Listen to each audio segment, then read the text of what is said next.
Konnichiwa semuanya, saya Hiroaki Kato ingin mengucapkan selamat tahun baru 2025! 2025年明けましておめでとうございます。Hai, terima kasih banyak atas dukungannya selama 2024 dan ini video pertama untuk tahun 2025 dan terima kasih teman-teman yang udah subscribe atau like video-video aku di channel YouTube aku Hiroaki Kato. Dan untuk tahun 2025 ini juga aku bakal upload video-video di YouTube channel ini. Jadi sekali lagi jangan lupa subscribe dan atau follow sosial medianya. Dan aku pengen recap 2024 sedikit ya, apa yang terjadi di 2024. Jadi beberapa hal yang sangat besar perannya di dalam hidup aku untuk tahun 2024. Dan tahun 2024 itu mulai dari suasana duka dan juga tutup dengan suasana duka. Karena bapak mertua saya meninggal bulan Februari, tanggal 1 bulan Februari tahun 2024. Dan sebenarnya bulan Januari itu hampir 1 bulan full itu aku dan Arina menemani bapak di rumah sakit. Jadi hampir setiap hari kita ke rumah sakit dan lihat kondisi bapak yang sebenarnya ya semakin buruk gitu loh. Dan tapi bersyukur sekali dan untungnya saya dan Arina terus bisa menemani bapak dan dikasih waktu untuk menyampaikan terima kasih dan juga bisa siap-siap mental untuk berpisah dengan bapak. Jadi itu sangat beruntung ya. Aku dan Arina kebetulan kerjanya nggak begitu sibuk bulan Januari tahun 2024. Jadi kita benar-benar bisa say goodbye dan bisa menyampaikan terima kasih sepenuhnya kepada bapak. Dan gara-gara itu bulan Januari itu tidak ada kemajuan untuk proyek aku atau karir aku. Tapi bulan Februari ini setelah bapak meninggal, saya pertama kali mengunjungi Danau Toba dan juga Kampung Balige karena bapak suku Batak ya. Dan aku pertama kali bisa lihat kampung halamannya bapak dan juga saudara-saudara di sana. Itu juga pengalaman yang sangat berharga buat aku dan keluarga besar. Dan kenapa tutup dengan suasana duka juga karena inang tua ini adalah kakak iparnya bapak yang sebenarnya satu-satunya yang masih hidup dari saudara-saudara bapak. Itu juga meninggal akhir tahun. Itu benar-benar saya kaget karena tanggal 29 kalau nggak salah Desember itu aku mengunjungi inang tua dan masih kita bisa ngobrol dan kita bisa nyanyi Kimigayo, lagu kebangsaan Jepang bersama-sama. Tapi malam itu jam 1 subuh inang tua meninggal.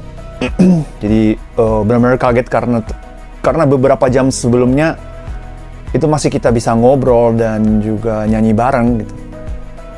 Walaupun waktu itu beliau inang tua udah bilang dadanya sakit, tapi kita semuanya sama sekali nggak bayangin inang tua pergi secepat itu. Jadi 2024 itu mulai dari duka dan tutup dengan suasana duka juga.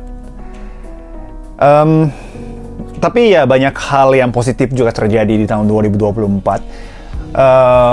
Yang pertama itu aku menjadi brand ambassador untuk kartu kredit JCB Indonesia selama 1 tahun sepanjang 2024.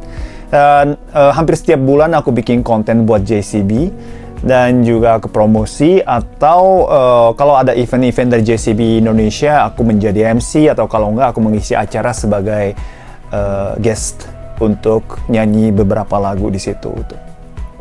Termasuk yang bulan Desember itu buka food court baru di Plaza Senayan, di food court di situ Yashinoki Yokocho namanya. Waktu itu ada acara soft opening untuk Yashinoki Yokocho, dan sebenarnya grand openingnya adalah tahun ini bakal grand opening di Plaza Senayan. Itu JCB Indonesia kerjasama dengan Plaza Senayan dan juga JNTO, Japan National Tourism Organization, untuk buka food court khusus untuk restoran Jepang atau makanan-makanan Jepang. Dan ada beberapa restoran Jepang yang baru pertama kali buka di Indonesia di Yashinoki Yokocho. Jadi teman-teman yang penyuka, pencinta masakan Jepang, silakan cek aja Yashinoki Yokocho. Nanti bakal ada grand opening event dan aku bakal tampil juga di situ. Dan kabar gembira untuk Brand Ambassador JCB Indonesia, aku memperpanjang kontrak untuk tahun 2025 juga untuk Brand Ambassador JCB Indonesia. Arigatou gozaimasu. Terima kasih atas kepercayaannya, dan untuk depannya semoga aku terus bisa kontribusi untuk menyebarkan benefitnya JCB Indonesia untuk masyarakat Indonesia dan juga teman-teman Jepang yang tinggal di Indonesia. Dan hal yang paling besar di tahun 2020, salah satu hal yang paling besar di tahun 2024 adalah mulai ditayang film Netflix The Shadows Trace tanggal 17 Oktober 2024. Sebenarnya syutingnya udah selesai tahun 2023, tapi baru ditayang tahun 2024 ini. Dan sempat masuk ke ranking dunia nomor 4, nomor 3, dan di Jepang juga masuk ranking untuk nomor 4 ya waktu itu. Dan juga di Indonesia tentu saja beberapa minggu terus nomor 1 untuk ranking Indonesia. Jadi aku benar-benar senang dan juga bangga bisa terlibat dalam film itu. Karena itu film action dari Indonesia yang mendunia. Dan salah satu karya yang diundang ke Toronto International Film Festival, dan gala premiernya memang di situ. Dan nilai-nilainya dari pengamat film dari luar negeri selalu tinggi ratingnya. Dan aku bisa cari kesan film The Shadows Trace dalam bahasa Jepang juga. Jadi di X aku masukin judul dalam bahasa Jepangnya Lost in Shadow. Jadi aku ketik Lost in Shadow, terus cari-cari kesan review untuk film itu, dan rata-rata mereka suka banget film itu dan mereka terkesan banget dengan film Shadows Trace. Jadi itu salah satu kejadian yang sangat-sangat besar di dalam hidup aku tahun 2024. Semoga nama Hiroaki Kato tersebar di dunia juga dan dapat kesempatan untuk main film lagi. Tentu saja di film Indonesia, tapi semoga pintu rezekinya buka di bidang perfilman, bukan hanya di Indonesia, tapi untuk di seluruh Asia atau di dunia. Amin. Amin. Dan satu lagi, sebenarnya aku syuting film tahun 2024 untuk film Jepang berjudul Yume Pro 2024. Ini sebenarnya sebuah film yang hanya ditayang di Jepang saja di film festival bernama Furusato Film Festival. Dan film ini dibintangi oleh Haruka Nakagawa-san, dan saya juga terlibat dalam proyeknya. Ini juga salah satu pengalaman yang penting buat aku, karena ini bisa dibilang pertama kali aku main film di Jepang. Dan sutradaranya tentu saja orang Jepang. Karena selama ini aku main 2 film, yang pertama itu Ivana, yang kedua itu adalah The Shadows Trace. Dan 2 film ini kan dari Indonesia, yang sutradaranya Kimo Stamboel, dan juga yang kedua The Shadows Trace itu Timo Cahyanto. Jadi dua-duanya orang Indonesia tentu saja. Jadi ini kali pertama aku main di film disutradarai oleh orang Jepang. Dan ini sebenarnya aku belum sempat nonton film Yume Pro 2024 ini yang diselesai edit. Tapi rata-rata review dari teman-teman aku atau cast-cast lainnya yang udah nonton film di Furusato Film Festival, mereka pada suka filmnya. Nanti aku juga menantikan bisa nonton film langsung yang aku main Yume Pro 2024. Dan karena tahun 2024 itu anniversary ke 10 tahun setelah aku pindah ke Jakarta dari Tokyo. Jadi sebagai orang yang bekerja di dunia entertainment selama 10 tahun itu 10th anniversary untuk aku, Hiroaki Kato. Maka aku menyelenggarakan mini acoustic concert 2 bulan sekali selama sepanjang 2024, dan aku bikin 5 kali Hero Acoustic. Ini Hero Acoustic original t-shirt by the way. Kalau ada yang mau beli, belum ada sih. Semoga banyak yang mau dan bisa kita bikin lagi kaos Hero Acoustic ini. Pokoknya aku udah bikin 5 kali acoustic mini concert dan 5-5-nya tiketnya sold out karena aku rata-rata bikin di studio musik atau tempat cafe juga pernah sih. Yang pertama cafe, yang kedua Gens Bar namanya, dan ketiga, keempat, kelima itu di Practice Room Studio di Jakarta. Jadi tiketnya rata-rata aku sediain 35 lah. 35 tiket itu selalu sold out sampai 5 kali. Dan yang untuk komplit 5-5-nya Hero Acoustic itu dapat merchandise original Hero Acoustic untuk 2024, dan 4 orang yang dapat merchandise spesial Hero Acoustic itu. Jadi 4 orang itu 5-5 kalinya datang. Terima kasih banyak ya. 4-4-nya dari superheroes aku yang tim member inti. Tapi berarti selain 4 orang itu penontonnya ya ganti-ganti. Bukan selalu penonton yang sama gitu loh. Dan apa yang bagus dari Hero Acoustic ini adalah aku bisa pakai Hero Acoustic ini untuk eksperimen musik aku. Karena kalau aku tampil di acara-acara besar seperti Jakjapa Matsuri atau beberapa acara Jepangan yang skalanya gede, itu selalu ada request dari panitia atau request dari penonton juga untuk bawain lagu tertentu. Misalnya Moshimo Mata Itsuka mungkin nanti, atau Ruang Rindu, atau lagu Terima Kasih dan segala macam. Jadi kalau misalnya aku tampil 30 menit atau 45 menit, aku memenuhi request dari panitia atau penonton, song list selama 30 menit itu diisi oleh lagu-lagu yang selalu sama. Otomatis ada beberapa lagu yang jarang, bukan beberapa sih, ada banyak lagu yang jarang dibawain di acara besar seperti itu. Nah, aku selalu berpikir dan merasa itu sayang sekali karena setiap lagu aku bikin dengan terbaik ya.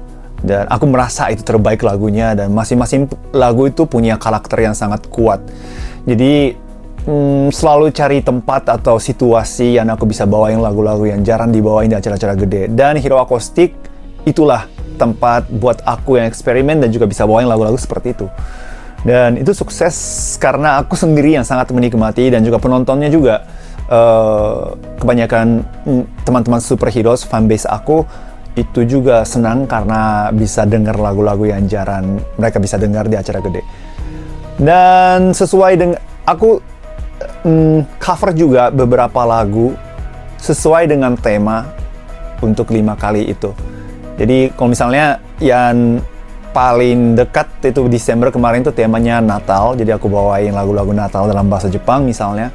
Atau yang paling viral itu kemarin bulan Agustus, itu temanya kemerdekaan, jadi aku bawain beberapa lagu kebangsaan Indonesia, lagu bangsa atau lagu bangsa ya namanya ya, kayak Tanah Air atau Sabang sampai Merauke, kayak gitu. Itu tuh aku coba bikin versi Jepang dan nyanyi dalam bahasa Jepang, dan aku upload ke Reels, Instagram, dan dua-duanya udah jadi 1 juta viewers lebih gitu. Bisa sempat viral. Nah, seperti itu aku bisa eksperimen banyak hal di Hero Acoustic. Untuk tahun 2025 ini, aku belum pastiin bikin Hero Acoustic lagi atau tidak. Cuma setidaknya kapan-kapan aku bikin lagi tempat experience seperti itu, supaya teman-teman juga bisa menikmati lagu-lagu lain. Dan ada salah satu kejadian yang sangat bahagia buat aku adalah aku collab sama Mas Dwiki Darmawan. Bukan Mas ya, Bapak Dwiki Darmawan. Collabnya di acara Human Initiative namanya. Dan mereka bikin inisiatif forum 2024 waktu itu. Dan Dwiki-san itu terlibat di dalam acara itu. Dan sebenarnya aku ketemu dan kenal sama Dwiki-san di tahun 2023 waktu Indonesia Festival. Jadi aku nyanyi, dan setelah aku, Dwiki-san dan the band itu nyanyi di Yoyogi Park Indonesia Festival. Dan waktu itu juga Dwiki-san bilang dia suka banget lagu Satu Hati dan Terima Kasih. Dan untuk acara Human Initiative ini, Dwiki-san akhirnya memilih lagu Satu Hati untuk remake dan juga collab sama beberapa musisi-musisi di antar benua. Dan itu sangat terkesan buat aku, dan aku senang banget karena lagu yang aku ciptakan, aku sama Arina ciptakan, itu dinilai sangat positif dengan musisi yang sangat berkelas dan juga bisa dibilang legendaris seperti Bapak Dwiki Darmawan. Nah, itu salah satu prestasi yang sangat baik buat aku, dan itu bisa membuat aku lebih pede lagi, lebih percaya diri lagi untuk terus berkarya. Untuk kedepannya juga semoga ada banyak teman-teman Indonesia, musisi Indonesia yang menilai positif terhadap karya-karya aku. Jadi ini kejadian yang besar juga buat aku. Oke, selama ini 2024, aku ceritain tentang 2024. Mulai dari sini, aku pengen kasih tahu target aku 2025. Untuk tahun 2025, target terbesar adalah Hiroaki Kato. Aku pengen menjadi musisi di Indonesia. What? Apa maksudnya? Yes, selama 10 tahun ini, mulai karir dari 2014 di Indonesia sampai 2024 yang tahun kemarin, yes, aku sering tampil di acara, atau aku sering nyanyi juga. Dan bisa dibilang penyanyi juga, karena ya aku manggung dan nyanyi juga.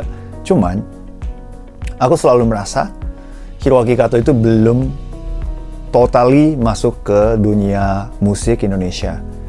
Karena mungkin teman-temannya juga udah tahu dan sadar juga, Hiroaki Kato bisa nyanyi tapi hanya di dalam acara di Jepangan.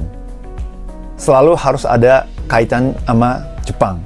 Ya iyalah, karena aku orang Jepang. Tapi itu berarti bukan musisi sejati yang bisa beraktivitas di Indonesia, bisa sukses di Indonesia. Karena aku jarang banget tampil di acara musik Indonesia, dan belum ada kesempatan untuk itu juga. Karya satu-satunya album aku di Indonesia itu tahun 2017 rilisnya.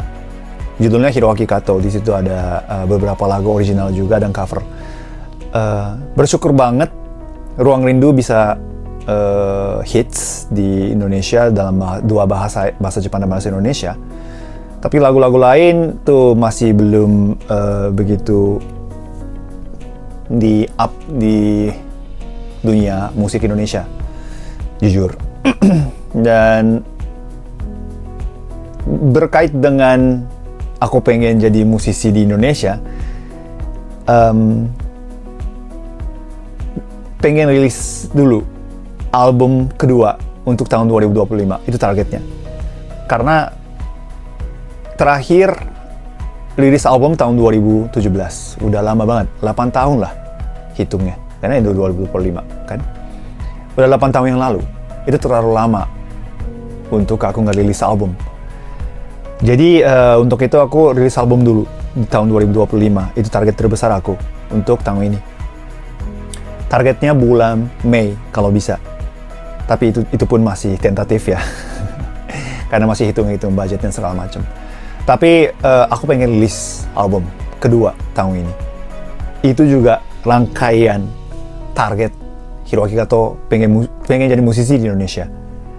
Nah, salah satu bukti Hiroaki Kato bisa menjadi musisi Indonesia, dan salah satu target dan juga impian aku adalah, emang dari dulu aku selalu bilang ini kalau di interview atau ada yang harus jawab target aku apa selama di Indonesia, aku tuh pengen tampil di Synchronize Fest. Synchronize Fest itu punya tema Indonesian Artist Only. Jadi beda dengan acara-acara musik, festival musik yang lain di Indonesia. Synchronize Fest itu punya motto, punya aturan untuk mereka itu nggak bakal undang artis dari luar negeri. Maksudnya adalah artis yang bisa tampil di Synchronize Fest equal dengan musisi Indonesia. Musisi Indonesia, dibilang musisi Indonesia. Atau musisi yang pernah hits di Indonesia. Mungkin ada dari Malaysia, Singapura, Singapura nggak ada ya.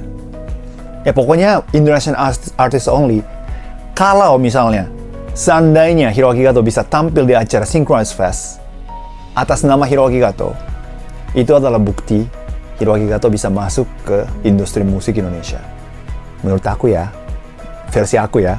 Jadi aku targetkan Synchronize Fest 2025 juga. Untuk itu, Synchronize Fest kan bulan Oktober.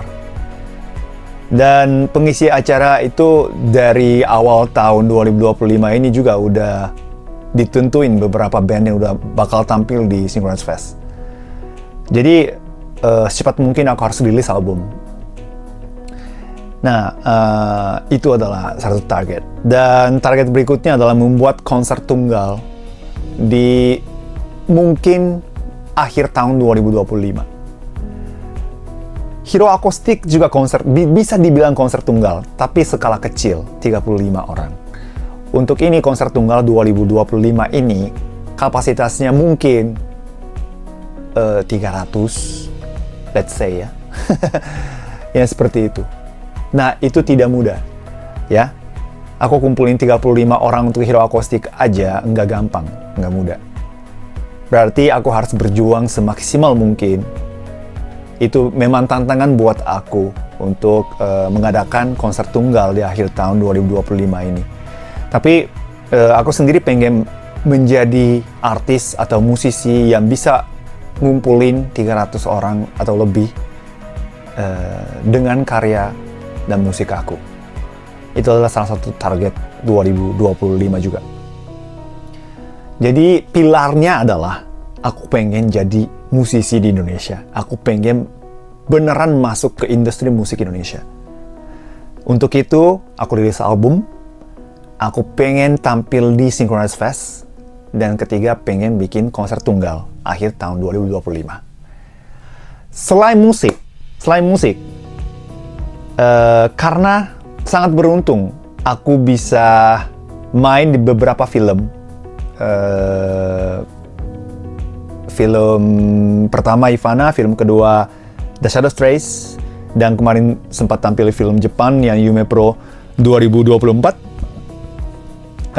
Itu semuanya terjadi dalam 4 tahun atau 5 tahun belakangan ini. Semoga tahun ini juga dikasih kesempatan untuk main film, dan aku tetap pengen berjuang juga di dunia perfilman. Dunia perfilman di Indonesia dulu. Kalau ada rezeki di luar negeri juga. Kalau ada kesempatan tahun ini juga mau tampil di film. Untuk itu, aku terus berjuang, berlatih acting dan juga action. Karena kemarin aku sempat main film action di Shadow Trace kan.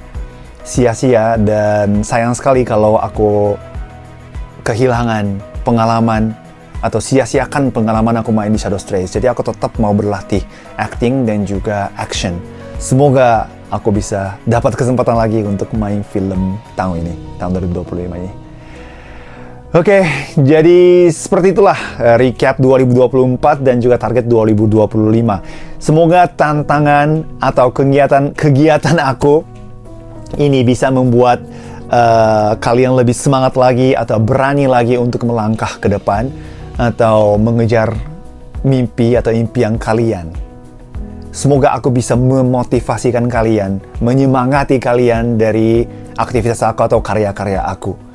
Dan tetap 2025 juga aku bakal upload video yang aku selalu kasih tahu progresnya, update perjuangan dan juga ya proses untuk mengejar mimpi aku di sini.